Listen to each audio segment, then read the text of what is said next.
The first item I want to show you in Control Panel is setting default programs. So let's roll the mouse over the lower left corner of the screen, click the right mouse button, go to Control Panel. To choose default programs, go over here and click the Programs category. And then let's go in here to the subcategory of default programs. Now, 3 of these items you will probably never touch. So I'll show you the one that you might want. And that's the second item here, associate a file type or protocol with a program. So I'll click that. This is how you set which programs will open files when you double-click them in the Windows File Explorer.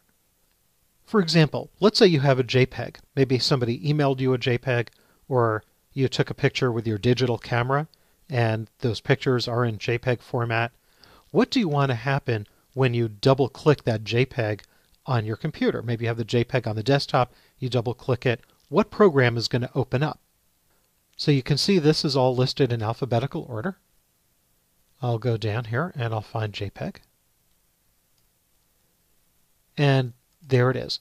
By the way, you notice that you might also have JPEG spelled out with an E. That's more common on the Macintosh, so I won't worry about it now. And this tells you what is the 3-letter file extension, description of it, and right now the current default is photos. Because JPEGs are photos, Windows has it automatically set up to open the Photos app. But maybe I want to change it.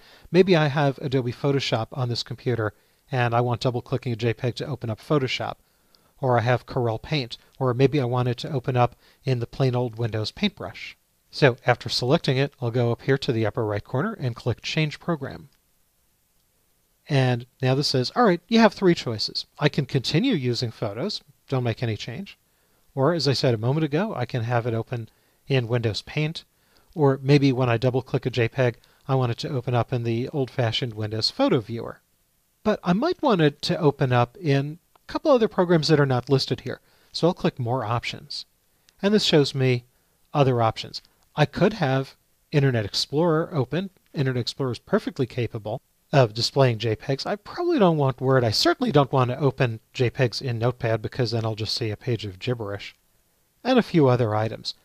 But maybe I decide that I want a nice photo editor. And maybe I can find a photo editor in the App Store. So then I could go and click this and find it, maybe try it and buy it. But I don't want to make any changes, so I'll just click on a blank area here. So let's try it out. I'm on the desktop. Here's the Class Files folder. I'll double-click it to open it. And I'll double-click the Chapter 3 folder. And I have one JPEG in there. It's a picture of a covered bridge. And remember, we saw that on this computer, I have JPEGs associated with the Photos app. So I'll double-click it. And now you can see it opens up in the Photos app. And when I'm done with the Photos app, I can put my mouse pointer on the top of the screen. And when I get that little grabber hand, I'll just click and drag down to the bottom. And the app is closed. I'm back on the Start screen. So that is how you can use the Windows Control Panel to decide what programs open up what file types.